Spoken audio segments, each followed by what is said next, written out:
नमस्कार दोस्तों, स्वागत है आप सभी का एक बार फिर से आपके अपने यूट्यूब चैनल स्टडी टूल्स में। तो जैसा कि हमने अभी तक क्लास 9th का चैप्टर नंबर 1 और 2 कंप्लीट किया है। अब हम चैप्टर नंबर 3 को पढ़ने जा रहे हैं विज्ञान के, जो कि संबंधित है परमाणु एवं अणु से, जिसको कि इंग्लिश में हम परमाणु को एटम्स और अणु को मॉलिक्यूल्स बोलते हैं।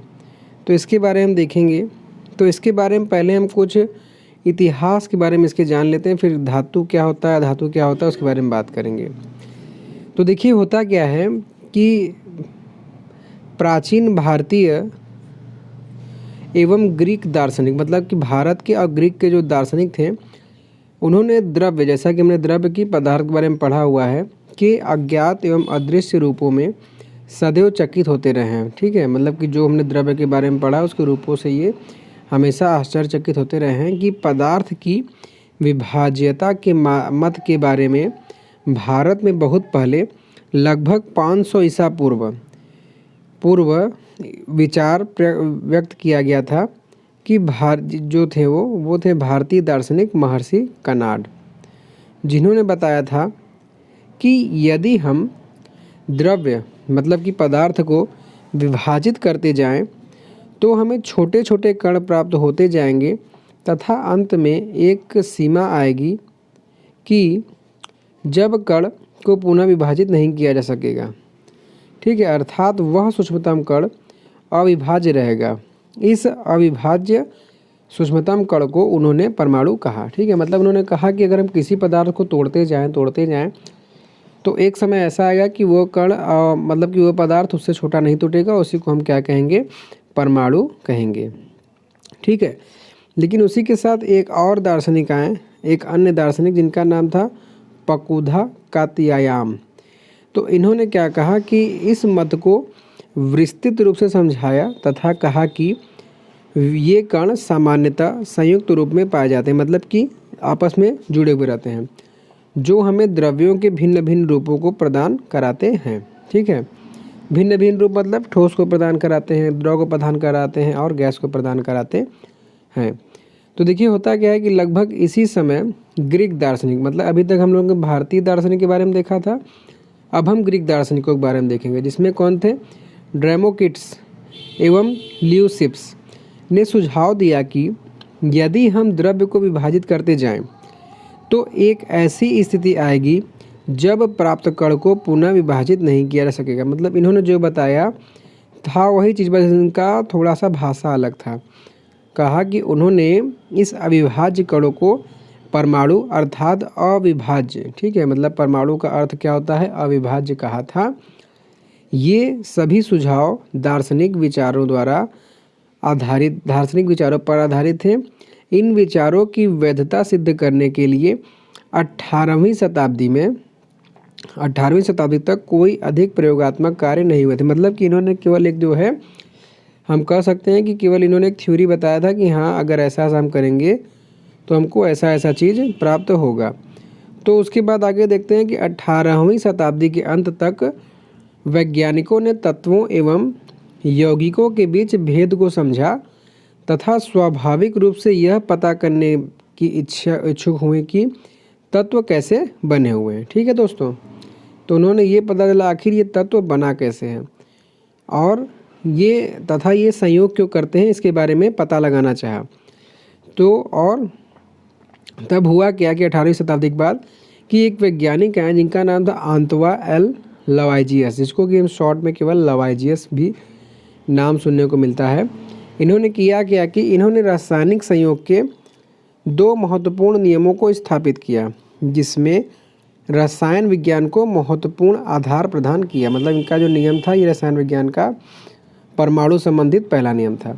तो देखिए रासायनिक संयोग के नियम में क्या बताया गया था कि लवाइजियस एवं जोसेफ एल प्राउस्ट, ये 2 वैज्ञानिक थे, ने बहुत अधिक प्रायोगिक कार्यों के पश्चात रासायनिक संयोग के निम्नलिखित 2 नियम प्रतिपादित किए। जो दोनों नियम निम्न हैं। तो पहला नियम जो क्या है वो उन्होंने बताया कि द्रव्यमान संरक्षण का नियम। ये होता क्या है कि जब रासायनिक परिवर्तन संपन्न होता है तब क्या द्रव्यमान में कोई परिवर्तन आता है, मतलब कि जैसे मान लीजिए कि अगर हमने एक पदार्थ ये मिलाया और इसमें एक पदार्थ जोड़ के ये मिलाया, तो एक और एक दो हो जा रहा है। तो इस समय जो इनका द्रव्यमान था, मतलब कि मास था, वजन था, 1 किलो मिलके 2 किलो मिला ना, तो इन्होंने ये बताया जब इनको मिला दिया जाता है तब भी इनका वजन कम नहीं होता। इसी को क्या बताया गया? द्रव्यमान संरक्षण का नियम। इसको हम एक क्रियाकलाप जो कि दिया गया है 3.1, इससे भी अच्छे समझ सकते हैं। तो इसमें जैसा कि दिया गया है कि इसमें निम्न x तथा y रसायनों का एक युगल है, मतलब कि इस साइड ये पूरा x रसायन है और इस साइड ये पूरा y है। ठीक है, 1 2 3, मतलब ये एक ये पूरा ऐसे होगा, फिर ऐसे 2 और 1 3 हो जाएगा। तो होता क्या है कि x और y युगलों की सूची में से किसी एक युगल के रसायनों के भिन्न भिन्न विलयन को हम 10 ml जल में लेंगे। मतलब कि मान लीजिए अगर हम x में से कॉपर सल्फेट लेते हैं तो इसको 10 ml जल में, और सोडियम कार्बोनेट का इतना मात्रा को 10 ml जल में मिला के अलग अलग लिए रहेंगे। फिर करेंगे क्या कि उपरोक्त तैयार युग्ल विलयनों में से y के, ठीक है, मतलब कि जो इस साइड वाला जो दिया हुआ है ये, इसके विलयन को एक शंक्वाकार फ्लास्क में लेंगे। ठीक है, शंक्वाकार फ्लास्क जैसा नीचे दिया गया है, पहले हम पढ़ लेते हैं फिर इसको देखेंगे। फ्लास्क में लेंगे एवं x के विलयन को एक छोटी परख नली में फिर उसको लेंगे, मतलब बड़ी परख नली में y के विलयन को और छोटी परख नली में x के विलयन को। फिर छोटी परख नली को विलय युक्त फ्लास्क में इस प्रकार लटकाएंगे ताकि दोनों विलयन परस्पर मिश्रित न हो। तत्पश्चात फ्लास्क के मुख पर एक कार्क चित्र 3.1 की भांति लगा देंगे। तो जैसा कि आप देख सकते हैं चित्र में दिया क्या गया है कि हमने ये एक शंक्वाकार नली लिया जिसमें कि हमने ये जो डैश देख रहे हैं ये y का विलयन है और इस छोटी नली में x का विलयन है।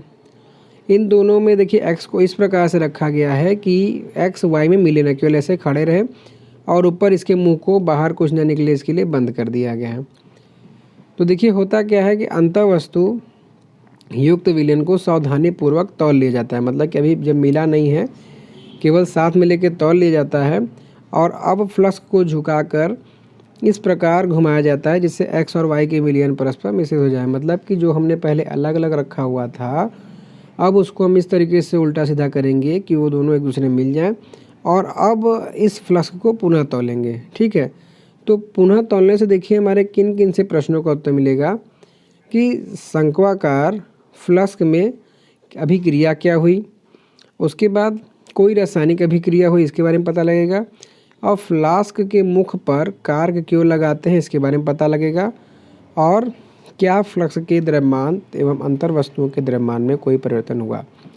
मतलब कि जो हमने मिलाने से पहले दोनों चीज़ लिया हुआ था x ग्रुप और y ग्रुप, वो मिलने के बाद कोई परिवर्तन आया कि नहीं। तो इन सब का देखिए आंसर क्या मिलता है कि द्रव्यमान संरक्षण के नियम के अनुसार किसी रासायनिक अभिक्रिया में द्रव्य का न तो सृजन किया जा सकता है न ही विनाश किया जा सकता है। मतलब कि न तो हम द्रव्य को इसमें से उत्पन्न कर सकते हैं अलग से और न ही इसको मिटा सकते हैं। ठीक है, तो ये तो हो गया हमारा पहला नियम किसका? लेवाइजियस का, जो कि इन्होंने द्रव्यमान संरक्षण नियम दिया था।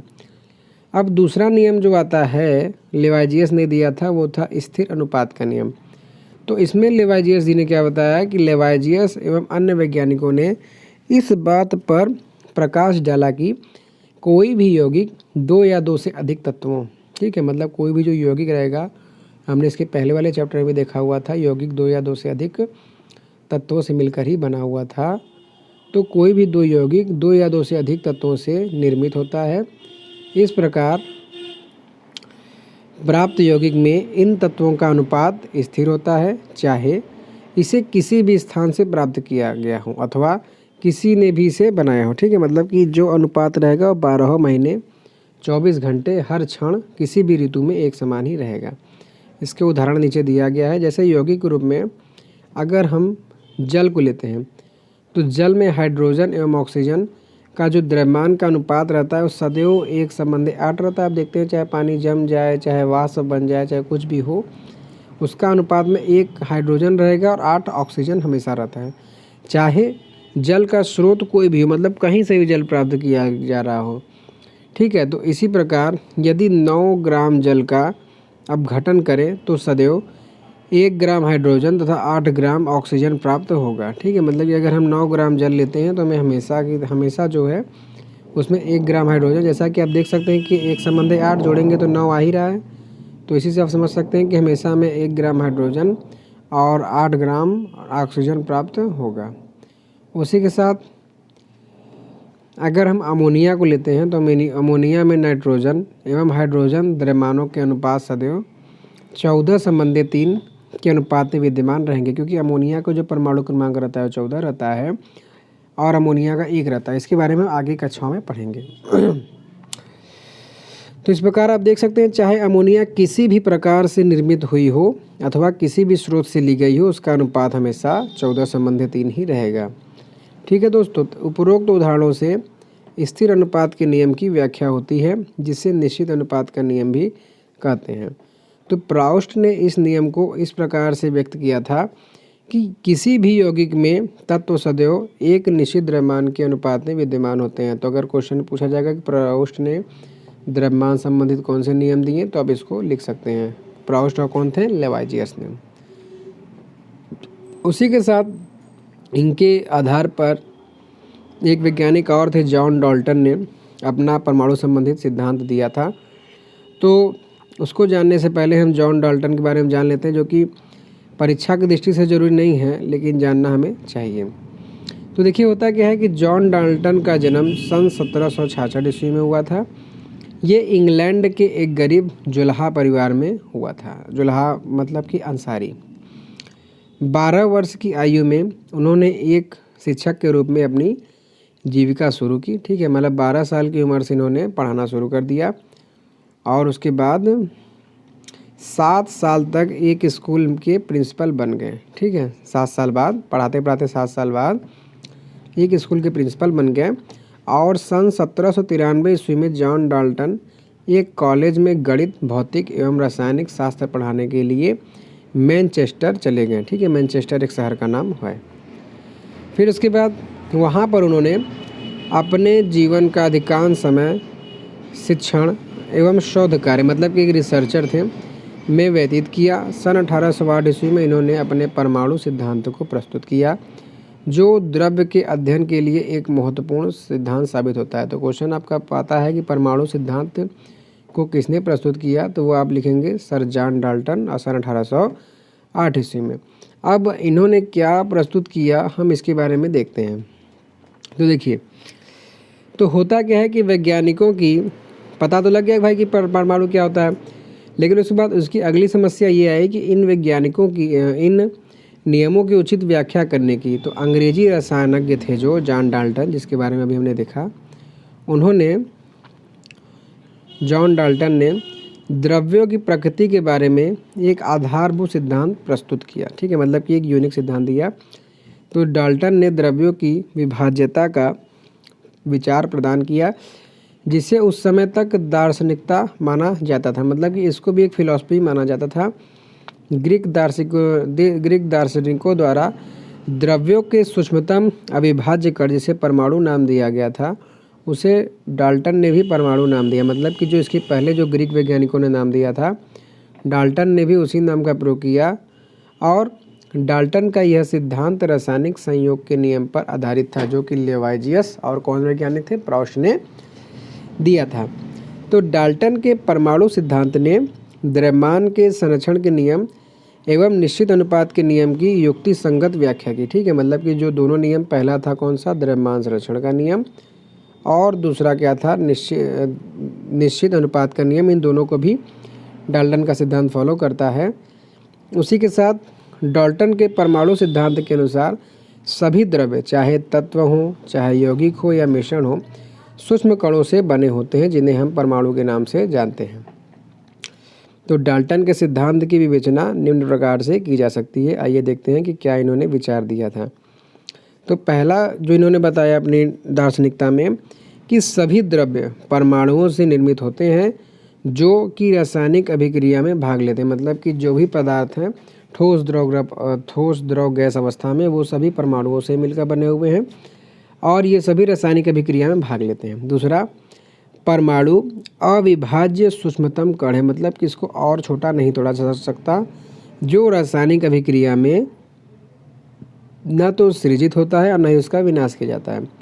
मतलब कोई भी रासायनिक अभिक्रिया में परमाणु न तो आप बना सकते हैं और न ही उसको क्या कर सकते हैं, विनाश कर सकते हैं। उसी के साथ आगे दिए गए तत्व के सभी परमाणुओं का द्रव्यमान एवं रासायनिक गुणधर्म समान होता है। मतलब कि तत्व के जो भी परमाणु और उनके रासायनिक गुण होते हैं वो सभी समान होते हैं।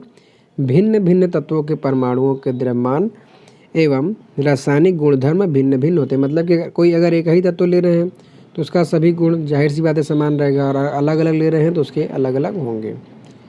उसके साथ भिन्न भिन्न तत्वों के परमाणु परस्पर छोटी पूर्ण संख्या के अनुपात में संयोग कर यौगिक बनाते हैं। जैसे एग्जाम्पल में अगर हम H2O को लें तो हमने देखा था क्या था कि ये एक संबंधी 8 के अनुपात में था, तो ये छोटी छोटी संख्या में संयोग करके बनाते हैं। उसी के साथ किसी भी यौगिक में परमाणुओं की सापेक्ष संख्या एक प्रकार निश्चित होती है। ठीक है, परमाणुओं की जो संख्या होती है वो निश्चित होती है। अब जैसा कि अभी हमने देखा डाल्टन के बारे में, लेकिन इससे भी जैसा कि लिखा है कि आप अगले अध्याय में अध्ययन करेंगे कि परमाणु में और भी छोटे कण विद्यमान होते हैं, क्योंकि इन्होंने सन 1808 में ईस्वी में दिया था, तो उसके आगे और वैज्ञानिकों ने शोध किया और नए नए विचार प्रस्तुत किए। ठीक है दोस्तों, तो इसी तरीके से दोस्तों हम लोगों ने जो है डाल्टन का परमाणु सिद्धांत तक देखा हुआ है। इसके आगे जो क्वेश्चन दिया गया इसको हम देख लेते हैं, जो कि दिया गया है कि एक अभिक्रिया में 5.3 ग्राम सोडियम कार्बोनेट एवं 6 ग्राम एसिटिक अम्ल अभिक्रित मतलब कि मिलाया जाता है, और 2.2 gram carbon dioxide, 8.2 gram sodium और एसीटेट तथा 0.9 ग्राम जल उत्पाद के रूप में प्राप्त होता है। तो इस अभिक्रिया द्वारा दिखाया गया यह परीक्षण द्रव्यमान संरक्षण के नियम के अनुरूप है कि नहीं, ये हमें बताना है। तो जैसा कि आप देख सकते हैं कि ये तीर के पहले जो ये एलिमेंट दिया गया है यहाँ से यहाँ तक, इन सबको मिलाने पर ये तीर के बाद का समान मिल रहा है। तो दोनों साइड का द्रव्यमान जोड़ने पर बराबर अगर आएगा तो ये द्रव्यमान संरक्षण का नियम होगा, और दोनों साइड जोड़ने पर बराबर आ भी रहा है। आप देख लीजिएगा, दिक्कत होगा तो मैं नेक्स्ट वीडियो में इसको कवर कर लूँगा।